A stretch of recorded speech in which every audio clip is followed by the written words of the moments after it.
This episode of the QA is brought to you by Rainier Arms. It is the end of the month, which means it is time for the QA, and being it is the end of March, that also means that all of us Midwesterners are due for our last snowstorm of the year before we can finally take off the snowblower, put away our winter clothes, and get ready for spring. Even though it finally started to feel like spring to me, I know I have one good snowstorm left before I can finally let my guard down. Thank you guys very much for checking out this video and spending some time with me. My name is Dave Tim. Make sure you're checking out all of our content on gunsandtactics.com and on all of our social media outlets to stay up to date. So a ton of questions. We have 10 questions that made it to the show. As always, if you want to see your question, the best way to get us your question is to send us an email to the email address shown below. That is theqa@gunsandtactics.com. Send your question in. It makes it to our inbox. If it's something we've already answered before, or if it's something we already have a video on, we may reply direct. However, we did have a lot of questions this month, so I'm going to get right to it. Number one, this is from James, looking to buy a shot timer. Definitely 100% agree. Great thing. There's so many great things you can do with a shot timer. For sure, get a shot timer. If you don't have a shot timer, you definitely need to get one. But anyways, his question is looking at the Pack Club 3 or the Ozark Source CEI 4710. Would appreciate your input. From what I've heard about the CEI one, I don't have one personally, but I've heard decent things. There's a few different models out there.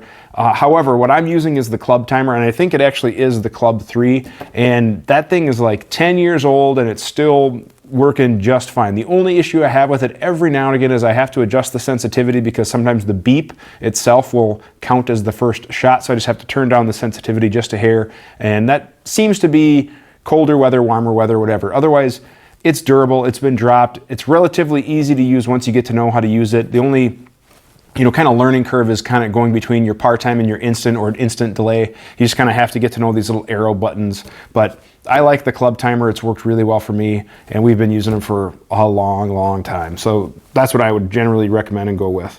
All right, here is another one from Christian. Planning a new build with a 14.5-inch pin and welded barrel. This is a new setup.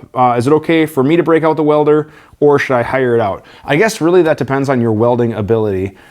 We don't have a video going over how to pin and weld. Maybe it's something I'll do in the future.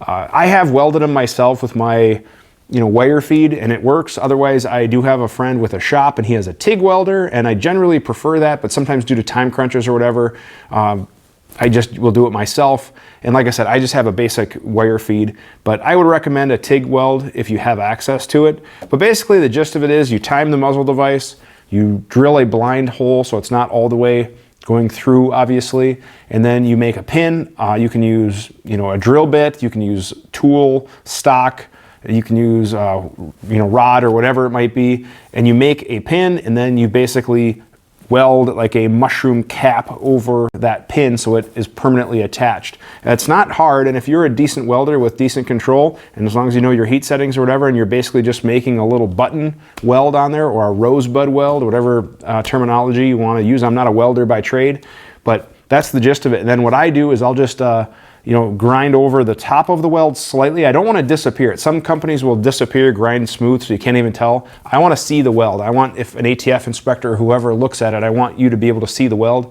But then what I'll do is I'll just touch it up with a little bit of epoxy paint or sealant, and that way it protects it from the elements. It's not going to rust or anything like that, and it's not going to allow any corrosion or anything. Because I've seen bare welds, that bare weld rust over time, and then it kind of can leach in there, so I want to avoid that. So feel free, practice, just doing some little spot welds on some scrap, and then see if you feel comfortable. Otherwise, there's good smiths that can do it. All right, love the channel. This is from Robert. Love the channel. Thank you very much. We really do appreciate that. Do you ever have an open house or tour day? It would be a bit of a drive from Chicago, but I would come. Well, first off, it depends what food you're bringing with you, because I heard Chicago is amazing for all sorts of different foods. But the reality is an open shop here is not a ton to see. This is just a small shop where I make my videos and do some gunsmithing and do some sales or whatever. But we have had some range classes that I used to host and teach in my area. And we might do maybe a viewer shoot sometime in the future. Maybe we'll have some sort of organization where viewers, fans, former students, whatever, we can all kind of have a get together and shoot day. We'll have some good food. We'll do some cool drills. We'll run some cool drills. We'll maybe share some knowledge. We'll get to shoot different things. And then afterwards we can go out for a nice meal and some spirits after everything's put away. So it might be something we may consider in the future. If you're interested in something like that, it would be in Minnesota, but sound off in the comment section below if that'd be something you think you'd like to see, or maybe a meetup of some type. Quite frankly, I've never thought I am cool enough to justify having a meetup or anything like that. So I'm kind of humbled that somebody would even be interested. So that's really cool. All right, I don't even know what number we're on. Number four. This is from Rusty. Shot some pretty expensive long range ammo, 6.5, 308, along with cheap 300, which isn't exactly cheap. I've been stocking up ahead of either gun laws, apocalypse, and trying to decide if it's okay to leave it in cardboard or with an ammo can, which is better. Basically a question of ammunition storage. So the biggest thing ammunition does not like is moisture. So keep it in a relatively cool, dry place. And if you can accomplish that with an ammo can and a silica packet like you're talking about, I've even heard of people doing like a DIY silica gel packet with like instant rice, and they use it in some sort of a mesh. There's tons of videos out there on it. The other question is, if it's stored correctly, is there a shelf life? Not really. Ammo, as long as it's stored correctly, will last decades. I have some 5.45 by 39 Russian surplus that's, I swear, some of the dates I thought I've read on there are really old. In addition, I do have some surplus 308 ammo that I bought, and that stuff's for sure from like the late 60s, early 70s, and that shoots just fine. So as long as it's stored properly, you're just fine. Corrosion is caused by moisture, humidity. That's kind of the bad things for ammo. We don't want to break down the components of the ammunition. So again, dry, relatively stable environment, you should be good to go. If you want to, store it in the cardboard boxes, that's fine. I generally store my bulk ammo in just an ammo can, but a lot of the other stuff I keep in the manufacturer's packaging, so it's no problem there. Question number 5 is from Keith. This is regarding the Dolos Takedown system. Have you used or tested and have an opinion of the Dolos? I'm interested in a barrel swap method between 5.56 and 300. It does seem like a cool system. I think it was at TriggerCon that somebody had a Dolos, and they were kind of showing it going back and forth in this nice little compact package, and it definitely looked interesting. Unfortunately, I don't have any trigger time, I don't have any shooting time, range time, anything first-hand knowledge. So I'm gonna do some digging and see if maybe any of my peers do, and maybe see if they can get you some info, but it might be something I might look into in the future. But if anybody from Dolos is maybe watching and you want to send me something to check out, that'd be kind of cool too. But I realize I'm not as cool as some of the other big channels where they just get boxes and boxes of stuff every week. Maybe someday we'll be that cool and we can get all the cool stuff so I can answer those questions. Now, before we get into our next question, let's take a quick break and say thank you to Rainier Arms for sponsoring this episode. Rainier Arms is the go-to place for anything cool AR-15. Now they're getting into Glocks, they're getting into some precision rifle stuff, and they're getting into other cool firearms and accessories. And if you guys like buying all that cool gear and you want to get it at exclusive discount pricing with free ground shipping and exclusive availability, then you need to check out the Apex Club from Rainier Arms. For one low yearly price of $99, you get free ground shipping, exclusive availability, and discounted prices on everything that Rainier Arms carries. This could easily pay for itself within its first couple of orders. Rainier Arms Apex Club is the go-to place for all of your cool stuff, where you can get it early, cheaper than everybody else, and free ground shipping. The Rainier Arms Apex Club is a no-brainer. And what they are giving away this episode is a couple of cleaning kits from Frog Lube, which we'll get into here in a little bit. Make sure you check out RainierArms.com and join the Apex Club if you think that would be something cool. And again, it's kind of like your prime, big box warehouse membership, except for it's all the cool stuff that they carry. I buy a lot of stuff from Rainier Arms. I do appreciate their support. We couldn't do the QA without them. So let's get back to it. This one is from Jason, who has an overgassed AR. Would it be easier or advantageous to use either an adjustable bolt carrier group or gas key over an adjustable gas block? Would a gas block help the overgassing more than an adjustable carrier or key? Here's the thing, most of the carriers that are out there are generally like suppressed, unsuppressed. They don't have a ton of adjustment, and some of the keys out there I have not had good luck with. Maybe there's some improvements or whatever, but I would say if you have an overgassed AR, your best bet, obviously the ideal best solution is a different barrel, but that's not, the most cost effective. So for you, taming that overgassed AR, get an adjustable gas block. That's going to be the solution that offers you the most adjustability to kind of fine tune, get that gas running where it should, and then you don't have any reliability issues of worrying about carriers or keys or anything like that. So I would just get the gas block. You can get a good quality gas block. You'll be just fine. Set it and forget it. This next one is from Jesus. I've been looking at purchasing a battle belt, but I'm not sure what type and how many pouches I should add. 2 pistol, 3 rifle, etc. How do you recommend to run a battle belt? Drop leg holster, standardized holster, etc. Love your channel, bro. Hey, thank you again. I really do appreciate the kind words. It means a lot to me. I'm kind of humbled. I don't think I'm that cool to have a cool enough channel, but really do appreciate the kind words. So as far as battle belts goes, you kind of have to ask yourself what's reality. If this is just going to be a training setup, you can certainly look at like a padded belt from High Speed Gear. In fact, Chris Tran just did an article on some of the cool stuff from High Speed Gear. You can check it out on the Guns and Tactics webpage and search for High Speed Gear or HSG, or maybe we'll see if we can put a link depending on which platform you're watching this on, but that belt system looks really cool. For me, what I run as my training belt, shooting belt, whatever, is it's basically a mimic of my duty belt. Because I wear a duty belt at work, that's my reality. I try to mimic that as much as possible, so that way when I'm training, it's training for reality. I'm using the same type of gear without having to, you know, damage and scuff up my duty gear. So I run a duty belt type setup with a liner belt, and I use the Velcro system so the two lock together. I can also use keepers, which are basically just these little straps with snaps to kind of keep everything anchored together. Generally speaking, most of the holsters I run are very close to my duty holster, which is a Safariland level 3 type holster, ALS, SLS holster. So generally most of my gear setup are like that. The only one that's not is my competition rig, but that's still the same type of belt. It's a duty belt type system. It's just a little different holster because it's a special gun. They don't make a duty holster for that. And then as far as pouches go, Blade Tech, High Speed Gear, Blue Force Gear, local Kydex maker, Weber, Tactical, they all make a great quality depending on what you're looking for. Generally speaking, I run 2 to 3 pistol pouches, usually 1 rifle pouch and then a dump pouch. And then moving over to the other side, I have my handgun, a medic pouch, and then usually like a clip for my ear pro or something like that. Now, if this is more of a work setup, obviously, then I have less lethal options, restraints, handcuffs, all that other stuff. But my opinion, if you're training, you should have a good quality holster, a medic kit, some mag pouches, and a dump pouch. Now, you don't necessarily need a ton of rifle pouches. Number one, rifle mags are heavier. It's generally about a pound a mag.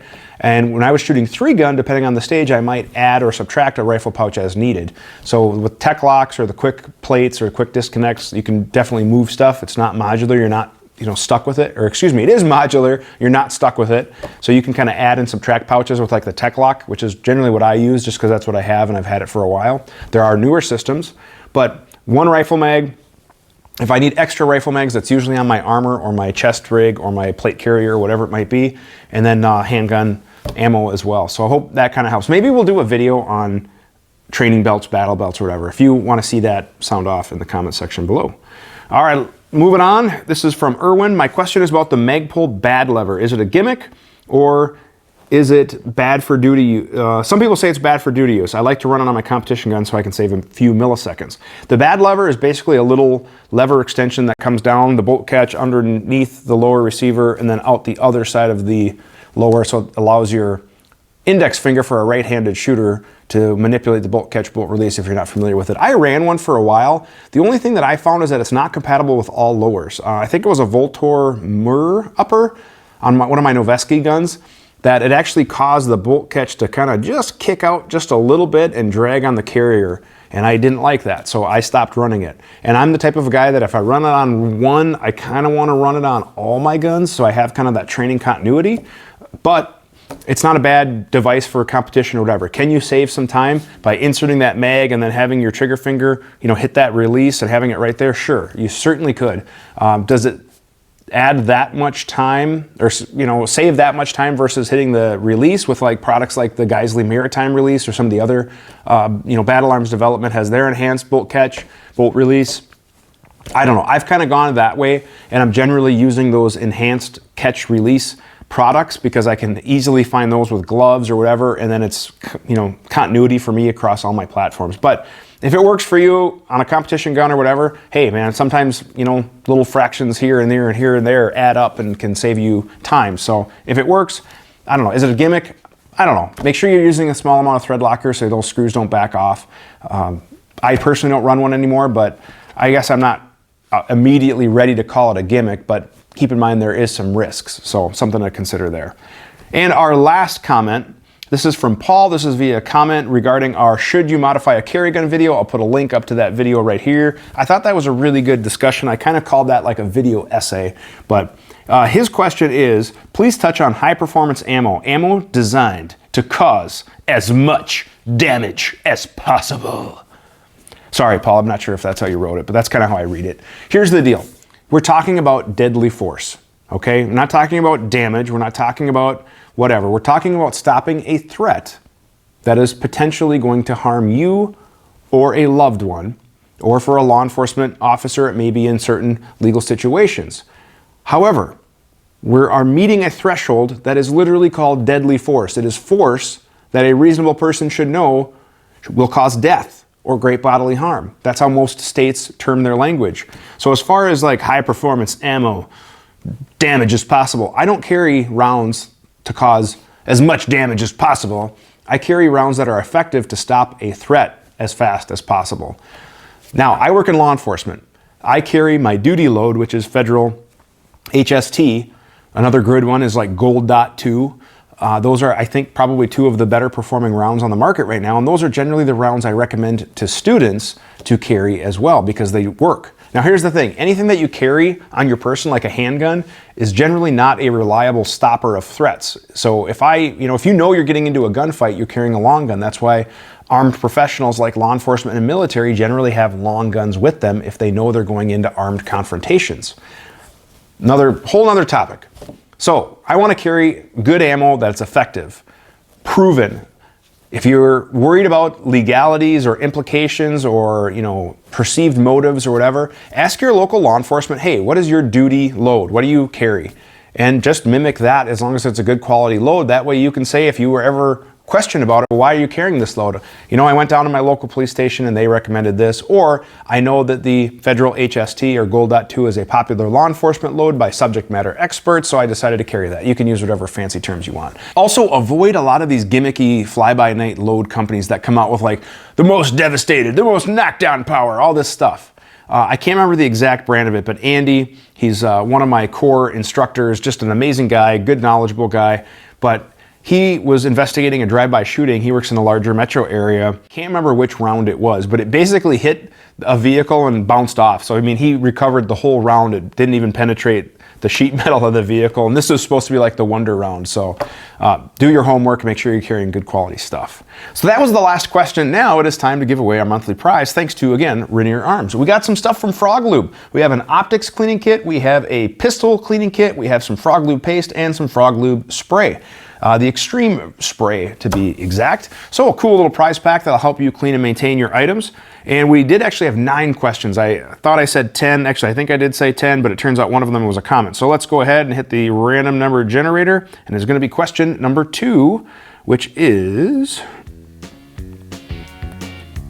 This is from, I believe it's Christian, regarding the pin and weld. So Christian, I have your email here. I'm gonna go ahead and send you an email asking for your shipping address, and we'll get this prize pack out to you. So that'll do it. Again, make sure you guys are checking us out online at gunsandtactics.com. Thank you very much to our sponsor, Rainier Arms. Check them out. And of course, submit your question to the email address shown below. That is the QA at gunsandtactics.com. Follow us online, social media. Thank you very much for watching, and have a great day.